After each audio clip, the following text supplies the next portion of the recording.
வணக்கம்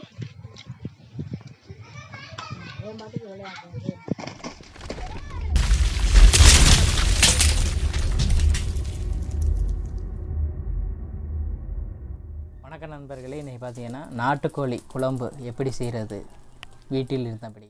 இதுவரைக்கும் நீங்கள் வில்லேஜஸ் ஃபுட்ஸ் யாவுக்கு சப்ஸ்கிரைப் பண்ணாட்டி மேலே இருக்க ரெட் கலர் பட்டன் அழுத்தி சப்ஸ்கிரைப் பண்ணிக்கோம். கூடவே அந்த பெல் பட்டனையும் கிளிக் பண்ணால் நாங்கள் போடுற வீடியோவை நீங்கள் நோட்டிஃபிகேஷனில் மிஸ் பண்ணாமல் பார்க்கலாம். ஸோ இப்போ வாட்டிக்கிட்டு இருக்கோம் 2 கோழி 3 kg. ஸோ முடியெல்லாம் இறக்கையெல்லாம் பிடிங்கிட்டு இப்போ வாட்டிக்கிட்டு இருக்கோம் நல்லா.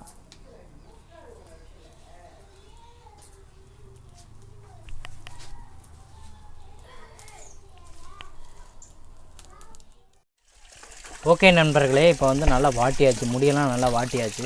வாட்டினதுக்கப்புறம் பார்த்திங்கன்னா நல்லா கழுவணும். ஸோ நல்லா வாஷ் பண்ணிவிட்டு பார்த்திங்கன்னா மஞ்சத்தூள் அப்ளை பண்ணி அப்படியே கழுவிட வேண்டியது. மஞ்சத்தூள் எதுக்கு சேர்க்குறோம்னா நோய் எதிர்ப்பு சக்தி அதிகமாக வரும். அதனால் மஞ்சத்தூள் சேர்க்குறது நல்லது. ரொம்ப அந்த கிருமி நாசியெல்லாம் அழிஞ்சிரும்பாங்க. அலசிட்டு இப்போ மஞ்சத்தூள் தேய்ச்சிட வேண்டியதான். ஓகே, இந்த மாதிரி மஞ்சத்தூள் நல்லா அப்ளை பண்ணிடலாம்.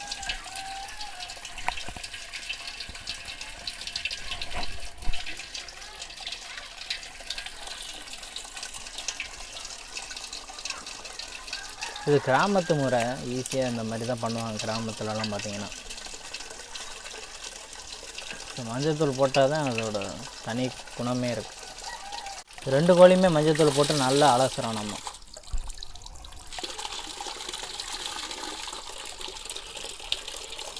முடியெல்லாம் நல்லா வாட்டிடுங்க, அப்போ தான் உங்களுக்கு நல்லாயிருக்கும். ஃபுல்லாக வாட்டிட்டு ஒரு முடியாக பிடுங்கி விட்டிங்கன்னா போதும், அது வந்துடும். பெரிய முடியெல்லாம் அப்படியே இருக்கும், அதை பிடிங்கிக்க வேண்டியது. இந்த காலெல்லாம் உருவிட்டிங்கன்னா அது வந்துடும் தோல்.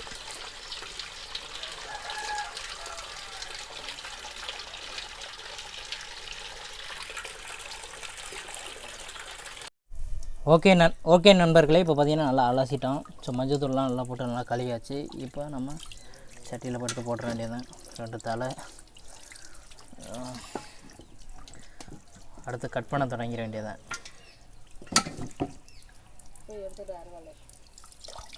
ஓகே, கட் பண்ணிட்டோம். ஓகே, இப்போ வந்து கட் பண்ண போகிறோம். ஒன்று கட் பண்ணிகிட்ருக்கோம். குடலை மட்டும் தனியாக எடுத்துடலாம். கட் பண்ணிவிட்டு இது மாதிரி 2 காலையும் தனியாக சப்பையாக கட் பண்ணிட வேண்டியதான்.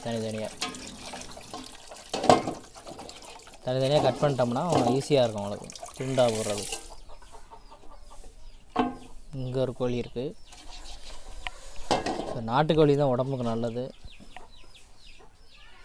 ப்ராய்லர்லாம் வேஸ்ட்டு. ஸோ பல பிரச்சனை வரும். இது அப்படி இல்லை, ஹெல்த்தி ஃபுட்டு. ஸோ இது மாதிரி அப்படியே அறுத்து எடுத்துட வேண்டியதை. குடலை மட்டும் தனியாக எடுத்துகிட்டு அதில் ஈரல் இருக்கும், ஈரலை எடுத்துடலாம். சேவல் உடம்புக்கு நல்லதுங்க.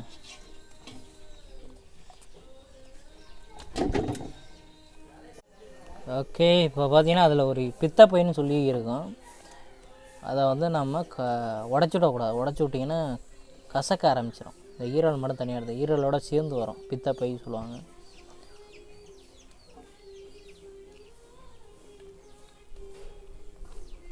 உடல் பொறுமையாக எடுக்கணும். வந்து கொஞ்சம் அந்த பித்தப்பை வந்து கொஞ்சம் கசஞ்சிருச்சுன்னா கசக்க ஆரம்பிச்சிடும் ரொம்ப. உடல் எடுத்தது தனியாக. இது ஏன்னா கல்லீரல் முட்டையாக இருக்கு, அது என்ன கல்லீரல் தானே. ஏன்னா கிட்னி மனுஷனுக்கு இருக்க மாதிரி எல்லா பார்ட்ஸும் இருக்குது. இந்த ஒரு இங்கே இருக்குது பாருங்கள், பச்சை கலரில். இதுதான் பித்தப்பை. பித்தப்பையை தான் ஒரு எடுக்கணும் தனியாக. இந்த பாருங்கள், அதுதான் பித்தப்பை. சரி, அதை எடுத்துகிட்டு காமிக்கிறோம். எடுத்துட்டோம். இதுதான் கிட்னின்னு சொல்லுவாங்க. நமக்கு இருக்க மாதிரி கோழிக்கு சின்னதாக இருக்குது. இது கல்லீரல். இந்த இது இருக்குது, இது கல்லீரல். இது வந்து ஈரல்னு சொல்லுவாங்க. இது சாப்பிட்றதுக்கு ரொம்ப நல்லாயிருக்கும் ஈரல். ஸோ களியில் பார்த்தீங்கன்னா அதில் கட் பண்ணி உள்ளே ஒரு விதை இந்த அரிசி தின்னதெல்லாம் இருக்கும், அதெல்லாம் க்ளீன் பண்ணிவிட்டு ஆமாம் புதுசாக அதை க்ளீன் பண்ணிட்டு இதை கட் பண்ணி போட்டுக்க வேண்டியதான். சாப்பிட்லாம் அதையும் களியரில். குடல் மட்டும் தேவையில்லை, சிறுங்குடல் தூக்கி போட்டுற வேண்டியதான். ஸோ இந்த இது பார்த்திங்கன்னா நுரையீரல் இதுதான் துடிக்குது பாருங்கள்.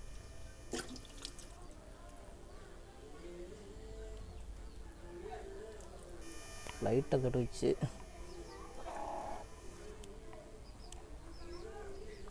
ஈரலை இப்படியே தனியாக எடுத்துகிட்டு பித்தப்பையை தனியாக எடுத்துட வேண்டியதான். உடையாமல் எடுக்கணும். இதுதான் பித்தப்பை, பச்சை கலரில் இருக்கு பாருங்க. ஈரலை அப்படி தான் கட் பண்ணணும், ரெண்டாக கட் பண்ணி. சரி இது மாதிரி தான் இருக்கும் உள்ள. இதை வந்து க்ளீன் பண்ணிடுறேன். க்ளீன் பண்ணி நம்ம கட் பண்ணி சாப்பிட்டுக்கலாம், அவ்வளோதான்.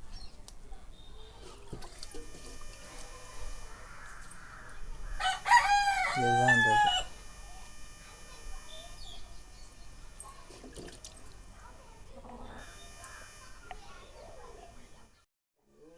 ஓகே நண்பர்களே, இப்போ வந்து பார்த்திங்கன்னா சின்ன சின்ன பீஸாக கட் பண்ணிட்டோம்.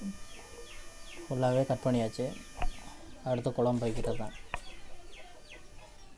ஓகே சூப்பராக கட் பண்ணியாச்சு. ஓகே அடுத்து சட்டி வச்சு குழம்பு வைக்க வேண்டியது. அம்மியில் அரைச்ச இஞ்சி, அம்மியில் அரைச்சி வச்சா தான் ரொம்ப நல்லாயிருக்கும். இஞ்சி பூண்டு விழுது செய்வதற்கான தேவையான பொருட்கள்: அம்மியில் அரைத்த வெங்காயம், சின்ன வெங்காயம், பூண்டு, இஞ்சி, 1 கிலோ கறி சிக்கன், நாட்டுக்கோழி, தக்காளி, பட்டை, கிராம்பு, சோம்பு, செக்கில் ஆட்டிய நல்லெண்ணெய். இதெல்லாம் வாங்க பார்க்கலாம். அடுப்பில் சட்டி வச்சுட்டு நல்ல செக்கில் ஆட்டின நல்லெண்ணெயை ஊற்றுறோம். அடுத்து எண்ணெய் நல்லா காயட்டும்.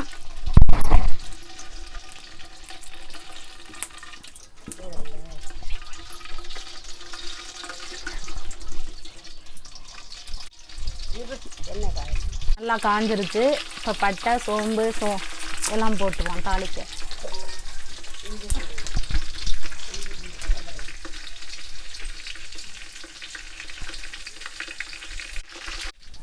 அடுத்து இஞ்சி பூண்டு விழுது. அம்மியில் அரைச்ச இஞ்சி பூண்டு விழுது போடணும். அடுத்து பச்சை வாசம் போகிற வரை நல்லா எண்ணெயிலே கிண்டி விடணும்.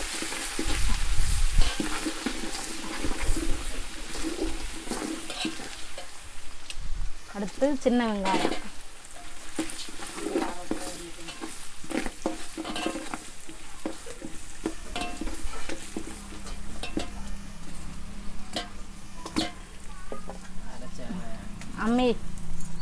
அம்மியில் நச்சது சின்ன வெங்காயம்,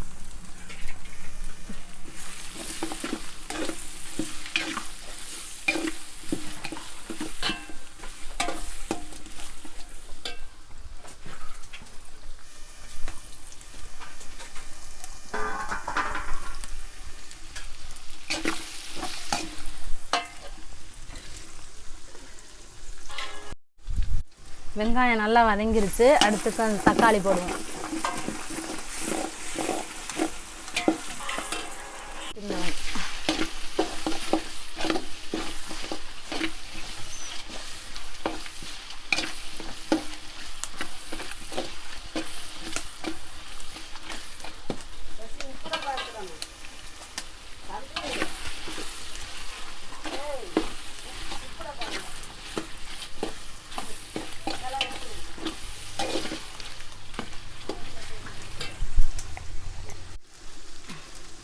கொஞ்சம் கல் உப்பு சேர்த்தோம்னா வெங்காயம் தக்காளி நல்லா வதங்கிடும்.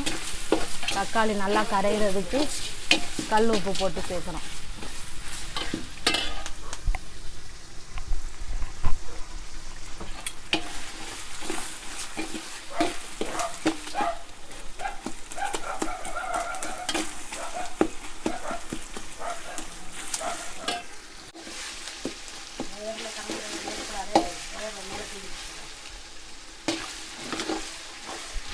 நல்லா வதங்கிருச்சு.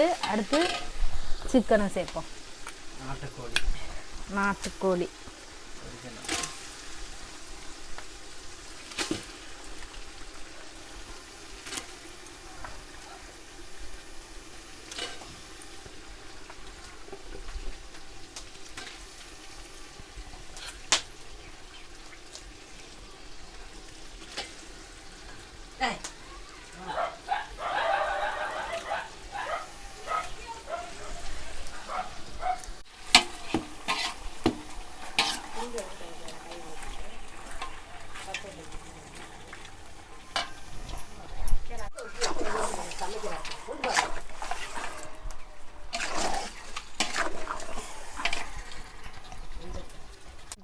தேவையான அளவு மஞ்சத்தூள் போடணும்.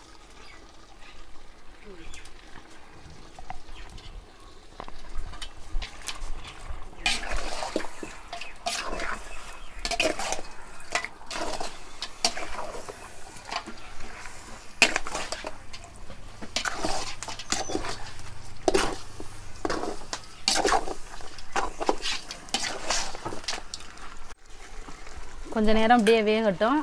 மூடி வைப்போம் கொஞ்ச நேரம்.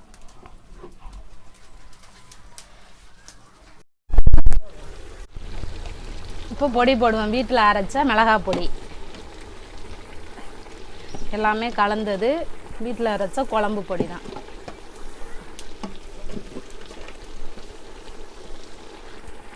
தேவையான அளவு போடணும். நல்லா போட்டு கிண்டி விடணும்.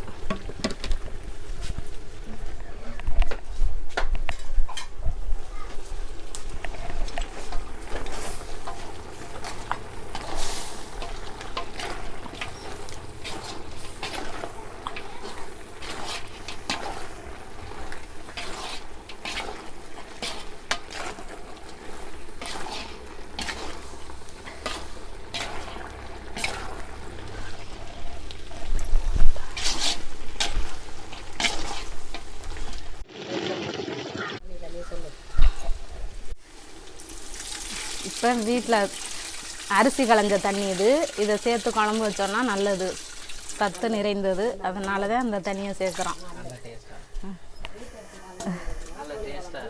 நல்லா டேஸ்ட்டாக இருக்கும். வெறும் பச்சை தண்ணி சேர்க்குறதுக்கு நாங்கள் அரிசி களையும் போதே இந்த தண்ணி எடுத்து வச்சுக்குவோம் குழம்பு வைக்கிறதுக்கு.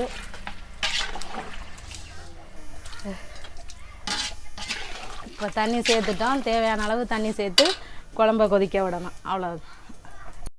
இப்போ குழம்புக்கு தேவையான தண்ணி ஊற்றி நல்லா குழம்பு கொதியணும். கறி வேகிற அளவுக்கு தண்ணி ஊற்றிடும். தேவையான அளவு தண்ணி ஊற்றி இப்போ கொதிக்க விடுவோம். நல்லா கொதிக்கட்டும். கொதிக்கும்போது இப்போ நாட்டுக்கோழி குழம்புக்கு வந்து இது நம்ம கையிலேயே அரைச்ச சாந்து சேர்க்கணும். இப்போ அதுக்கு தான் வறுக்க போகிறேன்.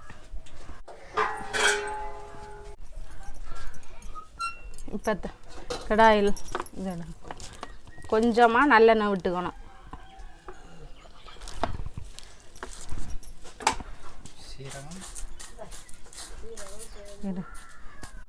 வறுக்கிறதுக்கு என்னென்ன பொருள்னா தேவையானது மல்லி. ஃபஸ்ட்டு மல்லியை போட்டு லைட்டாக வறுத்தா போதும். ரொம்ப நேரம் வறுக்க வேண்டாம். லைட்டாக வறுத்தா சூடு ஏறினா போதும். அடுத்து கசகசா, சோம்பு, சீரகம் 3 இதில் இருக்குது. 3ஐயும் போட்டு மிக்ஸ் பண்ணி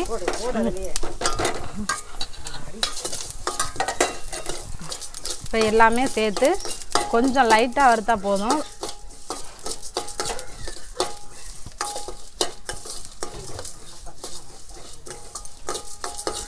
இப்போ போதும். இப்போ ஆஃப் பண்ணிடலாம். அடுப்பில் இருந்து இறக்கிடலாம். இப்போ இதை வந்து அம்மியில் வச்சு நல்லா அரைச்சி சாந்தா எடுத்து குழம்புல போட்டுறணும். இது ஏன் சேர்க்குறோன்னா குழம்புக்கு, நாட்டுக்கோழி குழம்புக்கு தேவையானது, சத்தானது. அரைச்செடுத்த சாந்து இந்த குழம்புல போடும்.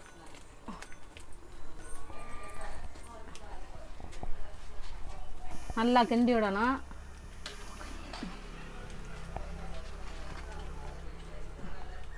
குழம்பு பாருங்கள் அருமையாக வந்திருக்குது.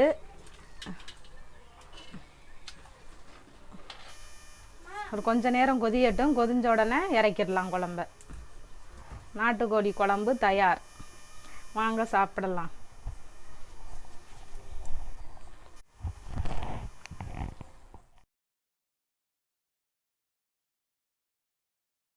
இதுவரைக்கும் நீங்கள் வில்லேஜஸ் ஃபுட்ஸ் யாவுக்கு சப்ஸ்கிரைப் பண்ணாட்டி மேலே இருக்க ரெட் கலர் பட்டன் அழுத்தி சப்ஸ்கிரைப் பண்ணிக்கோம். கூடவே அந்த பெல் பட்டனையும் கிளிக் பண்ணால் நாங்கள் போடுற வீடியோவை நீங்கள் நோட்டிஃபிகேஷனில் மிஸ் பண்ணாமல் பார்க்கலாம்.